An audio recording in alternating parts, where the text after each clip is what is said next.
Right screen up this time? Got it. All right.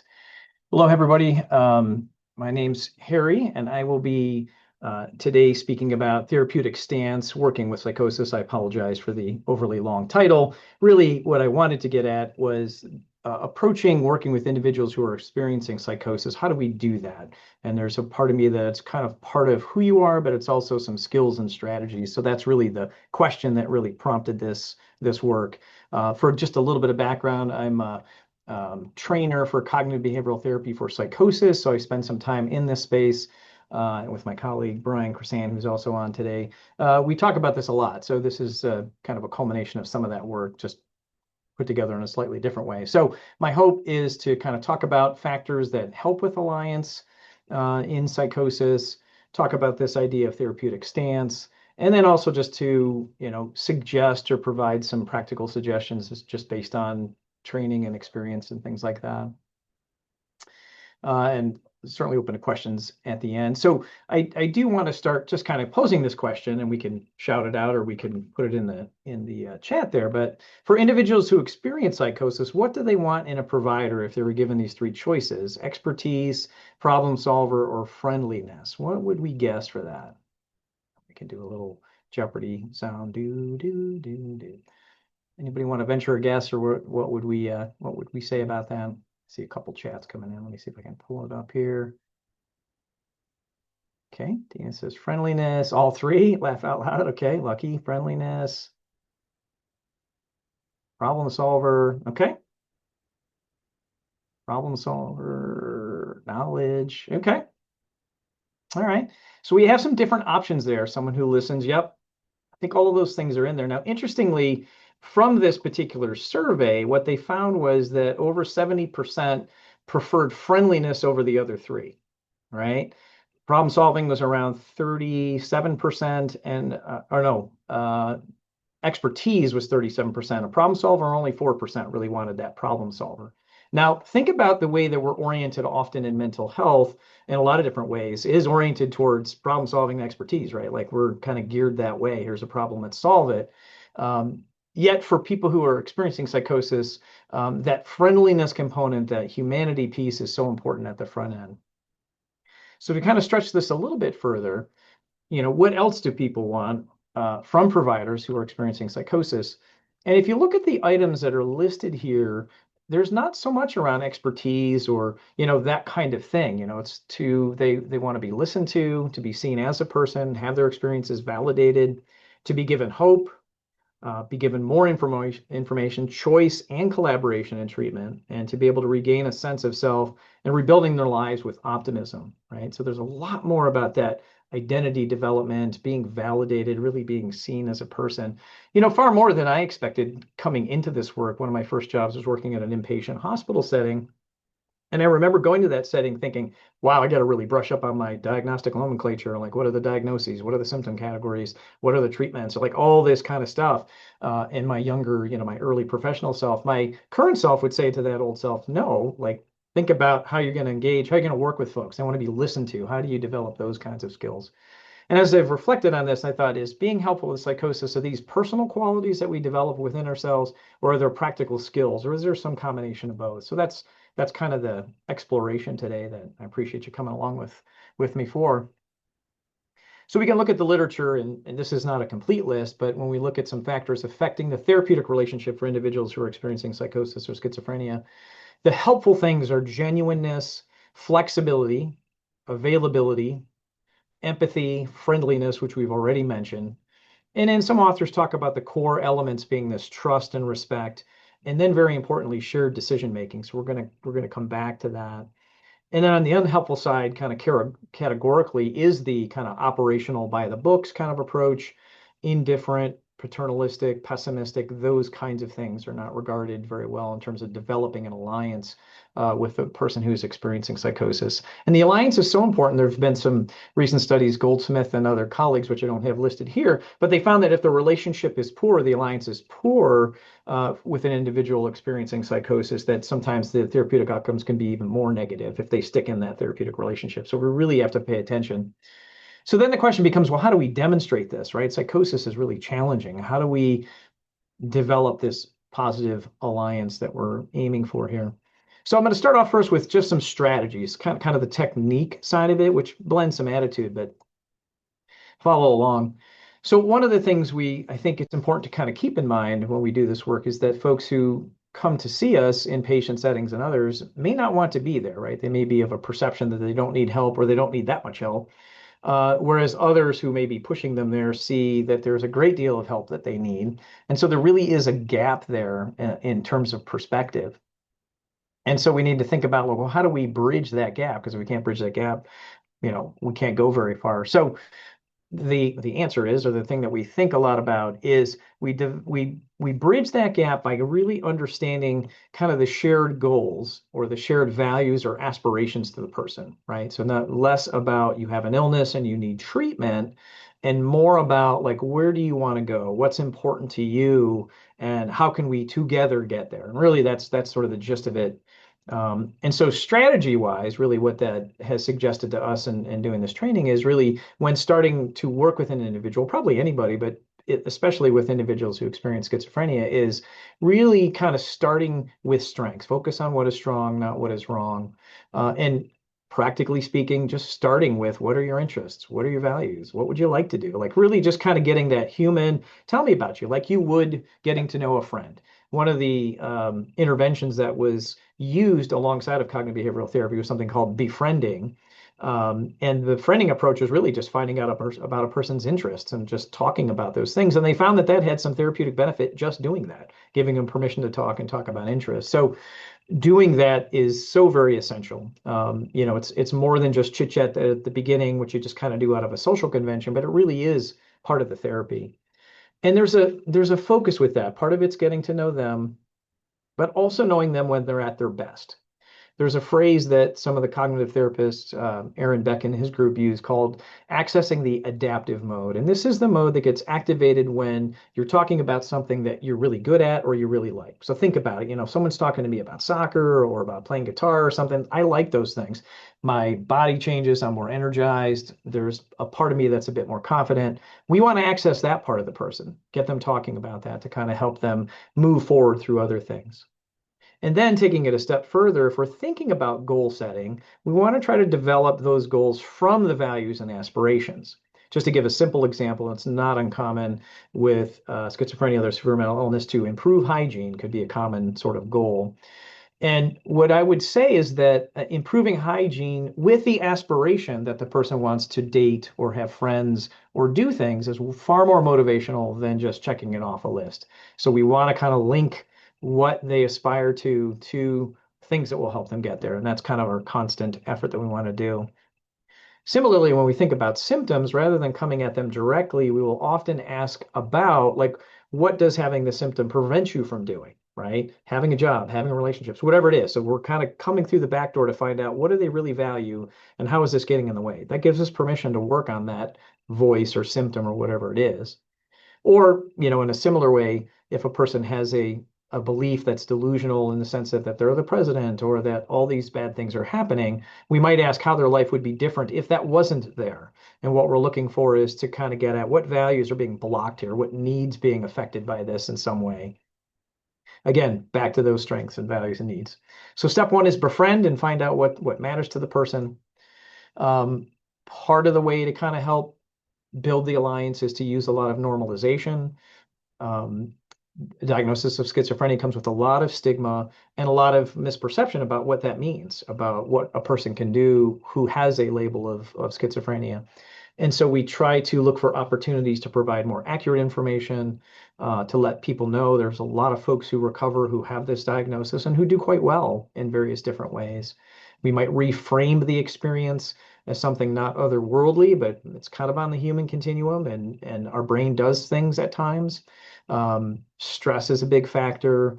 We talk about from a normalizing perspective, we might do some mini self-disclosures as providers, so small little things just to kind of show the common humanity of things that are challenging or difficult. And also kind of sending the message that there are a lot of ways to get better. For a long time, medicine was thought to be the only route or only really effective route. But we can talk about there are other ways to get well. And we can normalize, even when folks are not really adherent or following kind of standard protocols, like that's pretty common. We can kind of align ourselves with the challenges that go with. Like, I mean, I know in my own life when I've been given medication suggestions, like I'm not always so sure that's a good idea, right? So, and I might ask the doctor about that. So it's not uncommon to be in that space. A third thing we can do is help individuals who experience psychosis who are experiencing cognitive symptoms. And so just quite simply, difficulty with memory, focus, short-term memory, concentration, things like that, by using some tools that kind of help. Excuse me, when we think about coming up with ideas, sometimes individuals, when you ask, like, what would you like to do? What's a value? What are some goals? Part of the difficulty may be the part of the brain that generates ideas, right? So we have an activity called a values car sort where a lot of activities and value-based things are listed and they can just sort through the cards and identify things. So it kind of lessens the load on some of those cognitive systems so that they can kind of be helped that way. There's a tool that we use sometimes called dialogue, which is just a very short inventory, which is at the end of the slide deck that you can look at, that you get once I upload it. And it's a recovery-oriented tool. It's really just lists quality of life dimensions and then how satisfied the person is in these quality of life dimensions and whether they want help in those areas or not. And then it kind of helps them organize what those are. So it's not symptom-based, but really like what's not going well in your life? What would you like to be better? What can I help you with? Simple as that. And it has a way to track it over time. And then the third piece that I always come back to, Hazel Nelson was a well-known CBT provider and trainer, and she talked about it when all else fails, go slow and be kind, right? So when you're moving along, working with someone who's experiencing psychosis, just emphasize being slow, being kind, being present with them. So those are some kind of tactical strategy kinds of things. Now I'm going to talk a little bit about like how to be in that uncomfortable space of working with psychosis.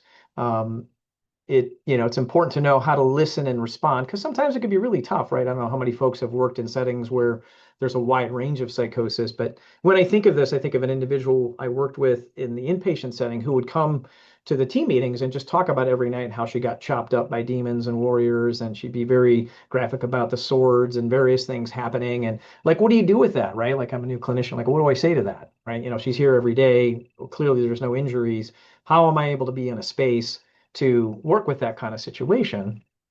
And so that's what I'm going to talk about. Part of it is strategy, and part of it is stance. And I found this article by Gal Bucera and company where they interviewed a number of therapists and providers who work with psychosis regularly and really did a qualitative dive into it. And the themes that were uncovered were similar to other things I've seen written in other places.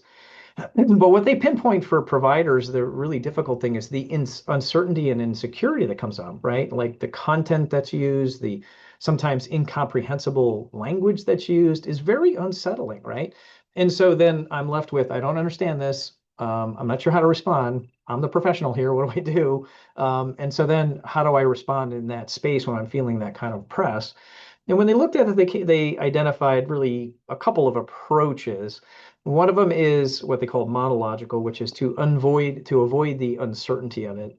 And what they mean by that is like, oh my gosh, I don't know what to do here. So what I rely on is my authority of my role and the knowledge that I know, like the diagnostic labels. I might lean on, like, I'm going to educate, or the evidence-based practice for this is this, or I might emphasize medication, right? Medication is the best treatment and go into a lot of technical details about that kind of thing.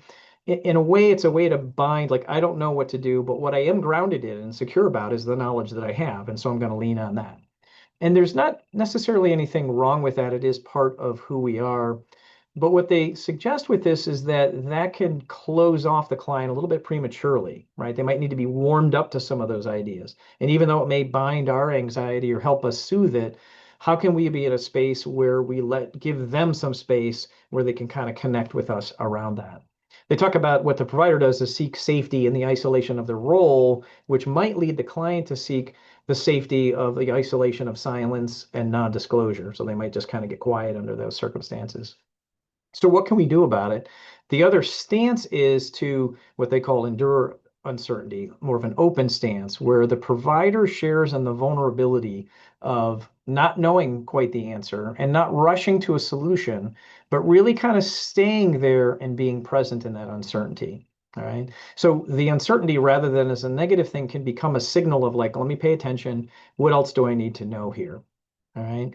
And then, so we share that vulnerability and we just ask questions and come alongside the person. And this leads to the third stance, which is the dialogical, which again, I don't like the really technical terms, but it really is about coming into a space where I accompany and listen with the person. We're looking in the same direction, but I'm not really forcing anything. And there may be times I need to do more direct intervention, and I can do that, but I try to get permission with that. And so I try to dose those two things together. And what I find is that that approach is really important when it comes to developing identity. Remember, one of the things they want is to regain a sense of identity with optimism. So how do we do that? And Jean Vanier has a really interesting perspective. He works with disabilities for a lot of years, and he said we discover who we are through mutual vulnerability and learning together. Learning to make sense kind of builds a sense of self-identity. Now, when I have a provider, he uses the terms power and cleverness can get me there. They may bring admiration because I've got all the answers, but it also creates distance and separation. I haven't achieved this myself. I'm less than the person who's giving me these answers. And so not having the answer and co-discovering it with the person kind of builds that agency, that sense of identity with the person, right? So we may know the solution, or we may have an answer, but it's something about being with the person and them discovering it with you that becomes internalized and owned as a kind of a sense of identity. All right, so that's kind of the stance piece. It's interesting to think about. I wish it was easier to just say, well, here it is. But just to kind of have you reflect on that a little bit. The other thing, this is another graphic that I found helpful in this space, is to also realize that psychosis is on a continuum. It's not a single presentation. So there may certainly, and I'm working with various individuals who are on this particular slide to the left at the bottom, where the psychosis is not particularly intense and there's not a lot of complicating factors, where we can talk about a lot of things, explore things. We can use more abstraction, metaphors, still letting, there's still this co-discovery process, but I can be a bit more exploratory in that sense. Whereas on the continuum going up to the right, may call for more supportive interventions when we have individuals who are very distressed. Reminds me of another situation in a hospital setting where a parent came in for a meeting and became very psychotic to the point they couldn't use words. They're just grunting, making noises. And really the best I could do was to kind of help walk the individual kind of off the unit, giving a lot of very specific, questions and prompts and just assurance and space, just being present with containment and just saying, I'm here. If you want to talk, this is what's going on. We're going to try to be helpful, like that kind of thing. Being present was the intervention. So again, just kind of thinking about this continuum is also important when thinking about what to potentially do to develop alliance. So a couple more practical strategies. So, having a plan for challenging conversation. So if the symptom is someone put a chip in my brain, can you help me get it out? Or the one I mentioned, like somebody cut me up last night, and I want to talk about that a little bit. The 3 steps, at least in the view from a CBT standpoint, is like suspend disbelief, right? Like, okay, I'm just going to not directly challenge or agree, but I'm going to try to hold this space of uncertainty. I'm going to convey curiosity in a neutral way, try to explore, and then reflect back what I hear. Remember the other point. I want my experiences to be validated. So how might this look? And this is from both Amador and Lakeman. The way that they would describe doing this to communicate empathy is to acknowledge what the person says. So let me see if I got this right. You say you have a chip in your brain, right? Not like you're feeling stressed now or you've had some rough things happening, too vague, but like acknowledge and say, this is what you're saying is happening. Expand a little bit with curious questions. So like, can you tell me a little bit more about that? I don't quite understand. And I'd like to, and then I'll listen. And then try to imagine and empathize. So I've not had this experience, but it sounds like, from what you're saying, this chip is really aggravating you. You're hearing sounds, you're having all these problems. That's really tough.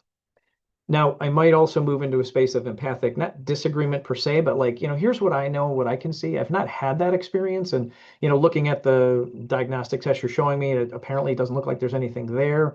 But so I can't quite see how this works, but I do want to work with you. I know this is frustrating. How can I be of help to you in this moment? Right. So I'm not agreeing or disagreeing, but I'm trying to get close to where they're at so that we can validate the experience and try to move forward in some kind of way. Now, sometimes when you do this, the empathy, you get a question like, do you believe me? So there is a chip in my brain, or do you believe me? Like the mafia is actually after me. Should we go call the police? Those kinds of things. Or do you think I need medicine? And, there's not an exact set of things to do, but I like Amador's response to this. We want to express empathy as we go out, but he has this kind of formula. First, delay with respect. I will answer that question, but first I want to get some more information. I don't have any reason to doubt you, but it's still unclear to me. So I'm kind of creating some respectful space there. If I'm really at a spot where I really feel the client really wants me to say something or give some sort of feedback, he recommends this 3A technique. So apologize. I'm sorry that if what I might say may feel hurtful or not in tune with you, and I acknowledge I could be wrong about this, and I hope we can agree to disagree, but this is kind of my perspective, and I hope we can kind of keep working in this kind of way. So I just like the respectfulness of that approach. Once you get into the work of it, generally we kind of find there's more than two directions, but these are two of the big directions we end up going. One is kind of the making sense direction, like let's see if we can understand what's going on here. When did you first experience it? How does this work? Can you walk me through recent experiences? So we're really going through this space of accompanying them. Really, the part of the goal is to be with them, but also to allow new information to come in, right? So often with psychosis, information is missed or not included in their thinking. So this slow, very genuine listening and talking to them allows new information to come in for them to act upon. So not imposed, but new information can be discovered, and then we can have a conversation about how to use that new information. Like, okay, if these things typically, if this was, having a chip would run on a battery. Well, if the battery runs out, what happens then? Like, what do we do with that information? Or like, we can kind of pose things that create some doubt for us to explore together. The second route is often around lowering distress. So I'm not sure all that's happening, but this is very distressful. Would it be helpful for us to think of some ways to kind of manage this till we can figure out what's going on, what's causing it? And then taking the route of kind of working with them to kind of figure out the things that when it's better, when it's worse, when it occurs, when it doesn't, are there any patterns? And then kind of exploring together and then supporting and strengthening the sense of control. So if they can lower the distress, well, what does it mean that I can lower the distress, or that the chip doesn't seem as active when I do these three activities? That's interesting, isn't it? So we've lowered the distress and we've also created an opportunity to talk about it. So those are common ways we can go. So this is really challenging stuff. It's not easy to be in the space and to know what to say. I get frustrated a lot, like not knowing what to say in those moments. But what we do know, I think, is that one is just embracing uncertainty is not necessarily a bad thing. It can be a signal to kind of pay attention. It allows us to also appreciate the small things too, right? Like when we see the small gains, to pay attention to that.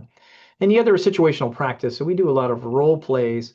But Eubanks and Carter had couple interesting ideas that I thought could be very helpful here, and that is not only practicing a skill. So some of these strategies I just talked with you about, you might practice delivering this, but then not only about like how you delivered it, but like what was your emotional reaction as you were preparing to say it, when you said it, when the response came, like just attending to those pieces of it to just kind of uncover your own maybe assumptions, fears, other kinds of things that that come up when you do it.